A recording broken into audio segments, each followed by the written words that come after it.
Hello hi welcome to ఆదియా media. ఈరోజు మనతో పాటు ఉన్న గెస్ట్ ఇమ్మంది రామారావు గారు, సీనియర్ జర్నలిస్ట్. ఆయనతో మాట్లాడారు. హలో సార్, నమస్తే. నమస్తే బాబు.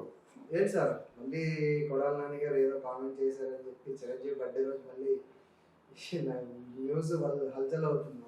ఏమండి, కొడాలి నానికి సిగ్గు లజ్జా చీవు నెత్తులు ఏమి లేవండి. కేవలం నోటికి ఏమొస్తుంది మాట్లాడడం. ఆ రోజు స్పష్టంగా మాట్లాడాడు. చిరంజీవి ఏమన్నాడు, అయ్యా మీరు ఏదో మంచి పనులు చేయండి, ఎందుకు సినిమా వాళ్ళ మీద పడతారు అన్నదానికేమో ఇందుకు రోసం వచ్చి వెంటనే మాట్లాడాడు. అదేదో అంటే మేము సినిమాల్లో ఉన్నవాళ్ళు సినిమాల్లో ఉండాలి కానీ రాజకీయాలు చేయొద్దన్నాం కానీ వేరే మాట మాట్లాడలేదు అని ఇప్పుడు అంటున్నాడు. ఎవడో పకోడీగాడు, వాడికి ఏం అవసరం, వాడు పకోడీగాడు మాట్లాడాడని ఆ రోజు వ్యంగ్యంగా 100 సార్లు మాట్లాడాడు. 100 సార్లు మాట్లాడింది ప్రజలందరూ విన్నారు. దాన్ని దబాయించుకొని ఈరోజు వచ్చి చిరంజీవి పుట్టినరోజుకి వచ్చి నేను డ్రామా అంటే పచ్చి బూతులాగా అర్థం వచ్చేలా చేస్తున్నారని నేను చెప్పి మరి ఆయన దేనికైనా తెగిస్తాడు. రేపు పొద్దున్న చంద్రబాబు నాయుడు కాలు పట్టుకొని మాట్లాడడానికైనా తెగిస్తాడు. ఎందుకంటే ఆయన మాట మార్చే అలవాటు ఆయనకు ఉన్నప్పుడు ఏ మాటైనా మారుస్తాడు. అదేముంది, చాలా సునాయాసంగా పకోడీగాడు అని చెప్పి మాట మార్చాడు. అలాగే అక్కడ ఎవడో చీకేసిన తాటి టెంకలాగా ఉన్నాడు రజనీకాంత్ అన్నాడు, ఆ మాట మార్చేశాడు. అయ్యయ్యో రజనీకాంత్ ఎందుకంటాను నేను అంటున్నాడు. అంటే మరి నువ్వు నీ నోటికి ఎలాగొచ్చినట్టు అలాగే మాట మారుస్తున్నావు. దాన్ని మనం ఏం చేస్తాం, మనం చేసేది ఏమి లేదు. కనుక చిరంజీవి తెలీదా, చిరంజీవి దగ్గర నువ్వు వచ్చేంత మాత్రంలో పొంగిపోతాడా? నువ్వు వాళ్ళ తమ్ముడికి పెద్ద ఆగర్భ శత్రువు లాంటి వాడు అని, వాళ్ళ తమ్ముడిని పడగొట్టేది నువ్వే అని, వాళ్ళ తమ్ముడిని అమనాభూతులు తిడుతుంది నువ్వేనని విషయం చిరంజీవి తెలియద్దా? ఏదో పిచ్చి పడతారు కానీ చిరంజీవి దగ్గరికి వచ్చినంత మాత్రంలో చిరంజీవి మనసు మారిపోద్దండి. అందువల్ల అక్కడ యార్లగడ్డ వెంకట్రావు ఆయన ప్రతిపక్షంగా ఉన్నప్పుడు ఏదో మళ్ళీ టీడీపీలో చేరుతున్నాడని చెప్పేసి ఆయన మీద సెటైర్లు. అంటే ఎవరు మీ పార్టీ తప్ప ఏ పార్టీలో చేరకూడదా? ఎవరికి ఏ స్వాతంత్ర్యం లేదా? ఎవరు ఇండిపెండెంట్ నిర్ణయాలు తీసుకోకూడదా? అంటే కొడాలి నాని ఒక్కడే పెద్ద టీమ్ లీడరా? నాన్నగారు చెప్పినట్టు అందరూ చేయాలా? నాకేం అర్థం కావటం లేదు. వాళ్ళ ఇష్టం అండి, వాళ్ళ స్వేచ్ఛ దేంట్లో ఉంటుందో, ఏ పార్టీలో ఉంటుందో ఆ పార్టీలో కలుస్తారు. వాళ్ళకి ఏ పార్టీ న్యాయబద్ధంగా కనిపించిందో ఆ పార్టీలో కలుస్తారు. అంతేగాని నువ్వు కేవలం వైఎస్ఆర్సీపీ ఆయన ఒకటే ధర్మరాజు, ఆయనకు ఒకటే ధర్మం తెలుసు అనుకుంటే ఎలాగవుద్ది? అది నీ పైత్యం, అది నీ తాలూకు నువ్వు తీసుకున్న ప్యాకేజీలో ఉన్నటువంటి అది యథార్థం. అది నువ్వు ఊరకనే చెప్పవు కదా. ఈరోజు కొడాలి నానంటే గుడివాడిని కొనేసే లెవెల్లో నువ్వు ఉన్నావు. గుడివాడిని ఎలా కొనేస్తావు? నీకున్న బ్యాక్గ్రౌండ్ బట్టి. ఈరోజు నువ్వు ఒక అనకూడదని 10 కోట్ల ఆస్తిపరుడు కానీ కొడాలి నాని ఈరోజు 1000 కోట్ల ఆస్తిపరుడు ఎలాగయ్యాడు? అంటే వైఎస్ జగన్మోహన్ రెడ్డి తాలూకు ప్రాపకం అభయహస్తం వల్ల నువ్వేమైనా చేసుకో, వాళ్ళని మట్టు తిట్టు, నువ్వేమైనా చేసుకో, వాళ్ళు మాత్రం పూర్తిగా అమ్మనాభూతులతో ముంచేయి అని చెప్పాడు. అదే చేస్తున్నాడు అంతే, అంతకంటే ఏం చేస్తున్నాడు?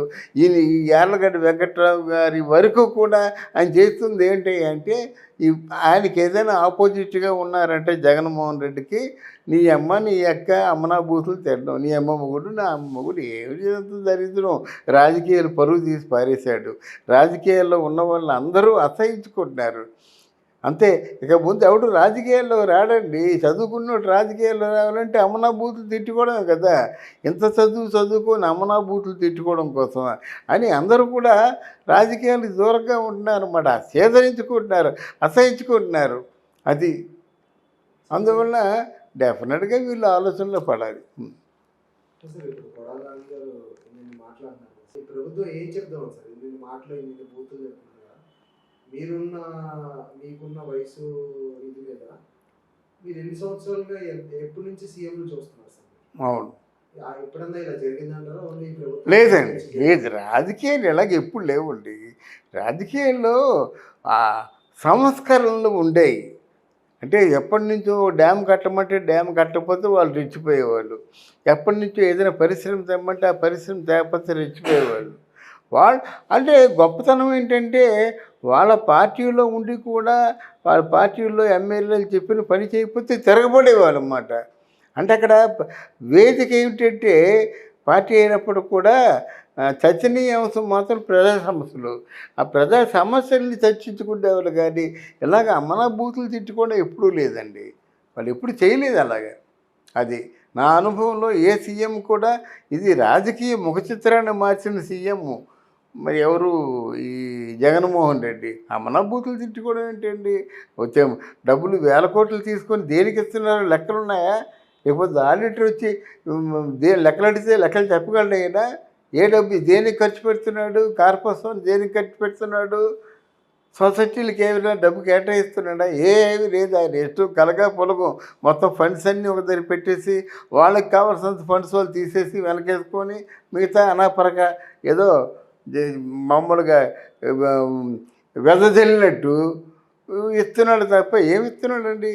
రాష్ట్రానికి ఏం బాగా కోరుకున్నాడండి? అయిపోయింది. చూస్తుండగానే 5 సంవత్సరాలు అయిపోయింది. 5 సంవత్సరాల్లో ఏమైనా చేశాడు? ఆ పథకాలు తప్ప, ఆ నవరత్నాలు తప్ప ఏమైనా చేశాడండి? ఆ నవరత్నాలు కూడా పూర్తిగా అందరికీ పంపకాలు జరిగాయా? చెప్పండి. పంపకాలు జరిగితే ఎందుకు ఇలాగైపోతారు? నవరత్నాలు ఒకటేనా మీకు కావాల్సింది? రాష్ట్రం ఏమైపోతుంది? రాష్ట్రంలో నిరుద్యోగులు ఏమైపోతున్నారు? రాష్ట్రంలో విద్య మాట ఏమిటి? ఇవన్నీ ఏమైనా ఆలోచించారా? అసలు అధోగతి పాలైపోయి ఉందండి రాష్ట్రంలో. రోడ్లు అనేవి ఎవరు వెళ్ళలేకపోతున్నారు. కారులో వెళ్ళకపోతే ట్రైన్లో అందరూ బయలుదేరుతున్నారు. కారులో వెళ్తే కారు అంతా అవుట్. ఎక్కడ ఆగిపోతుందో తెలియదు. మొన్న వరదలు వచ్చినప్పుడు ఎన్ని లారీలు తిరగబడ్డాయి చూస్తుండగానే మనం వీడియోల్లో చూసాం కదా. అందువలన అవి చేయమని చెప్పండి బుద్ధు. అంతేగాని ఇలాగ పరాయి వాళ్ళని తిట్టడం ఏంటండి? తిట్టడం మంచిది కాదండి. వాళ్ళ పార్టీలో ఉంటే మెచ్చుకోవడం, ఇంకా వేరే పార్టీలు ఉంటే సెటైర్స్ను రకరకాల తిట్లును. అది మంచిది కాదండి. వాళ్ళకే మంచిది కాదు. వాళ్ళు ప్రెస్ ముందే కాదు సార్, అసెంబ్లీలో కూడా మాట్లాడుతున్నారు. అవును. స్పీకర్ కూడా స్పీకర్ ఇప్పుడు ఆ స్పీకరు తమ్మినేని సీతారాం అనేవాడు స్పీకరు కేవలం చూసారా ఒక బజార్ రౌడీలాగా బిహేవ్ చేస్తున్నాడు అన్నమాట. స్పీకర్ ఎంత డిగ్నిఫైడ్గా మాట్లాడాలండి. బజార్ రౌడీలాగా వాళ్ళ తాలూకు క్యాండిడేట్లు అయితే ఇస్తున్నాడు మైకు, లేకపోతే ఇవ్వటం లేదు. బజార్ రౌడీలాగా మాట కళ్ళు ఎర్ర చేసుకుంటూను నోటుకొచ్చిన తిట్లు తిట్టడం ఇదంతా బాగలేదండి. ఇది రాజకీయం కాదండి, ఇది రాక్షస క్రీడ. ఆ క్రీడ అంటేనే కరెక్ట్గా ఉంటుంది. తమ్మినేని శ్రీనివాస్ కూడా సార్ టీడీపీ నుంచి వచ్చినారు, టీడీపీ నుంచి వైసీపీలోకి వచ్చారు. అవునవును.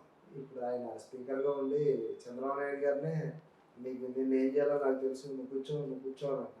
దీన్ని ఎలా చూడొచ్చు సార్? దీన్ని ఎలా చూడొచ్చండి? వాడికి తమ్మినేని సీతారాముకి మంచి పేరు లేదు. తమ్మినేని సీతారాము అక్కడ శ్రీకాకుళంలో బ్రహ్మాండంగా దోచుకున్నాడు, లంచాలు మరిగేశాడు. ఎప్పుడైనా డబ్బులు అవసరం ఏంటంటే సత్యనారాయణ రథాలు అవి పెట్టేశాడు అనమాట. ఆయన సంవత్సరానికి 2-3 రథాలు పెడతాడు. అందరికీ చెప్తారు, అందరూ తీసుకొచ్చిన గిఫ్ట్లు ఉంటాయి కదా, 1 లక్షలు అలా సేకరించేవాడు అనమాట. తమ్మినేని సీతారాం మీద ఉన్నటువంటి అపప్రద అది బ్రహ్మాండంగా వసూలు చేస్తాడు ఆయన. ఆయనకేం గౌరవం లేదు. ఇక ధర్మాన్ ప్రసాద్, కృష్ణదాసుడు గౌరవం ఉంది, కానీ ఈయనకేం గౌరవం ఉందండి? ఈయనకేం గౌరవం లేదు. అంటే వైఎస్ఆర్ కాంగ్రెస్ పార్టీకి సరిపోతాడు, అమనా బూతులు తిట్టడానికి సరిపోతాడు. సభ్యతా సంస్కారాలు మాత్రం లేవు. అది. Okay sir, thank you. Thank you అమ్మా, థ్యాంక్ యూ వెరీ మచ్.